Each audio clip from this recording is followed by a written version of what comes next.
Backbone of the Artemis missions. It's the truck, it's the big carry vehicle. It allows us to carry both crew as well as the equipment that we need to live and work on the moon. 60 years ago, NASA was in a race to get to the moon. This time is more than just a race. It's about establishing a long-term presence. Can you imagine rolling the Statue of Liberty out to put it to pat? Artemis is our next giant leap.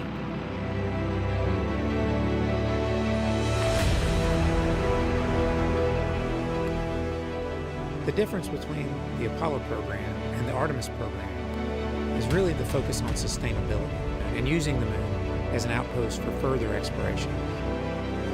This time, we're going back to learn how to live and work on the moon. The Space Launch System really is the culmination of our knowledge for 60 years of building rockets. We started by looking at over 1,700 different potential components that would go into the rocket, and by looking at the way we could reuse some of the most reliable equipment that was flown on the shuttle.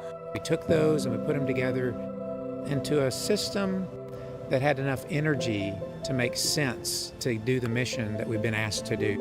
We're moving from low Earth orbit, like you see in the International Space Station today, to moving beyond that, to taking the next step in exploration. It's 322 feet tall. It's got 700,000 gallons of cryogenic propellant in the core stage alone. It can produce 8.8 million pounds of vacuum thrust. The Space Launch System is really a national rocket, a national asset too. We have worked with contractors as well as with our NASA experts, our science and engineering department, our safety and mission assurance team.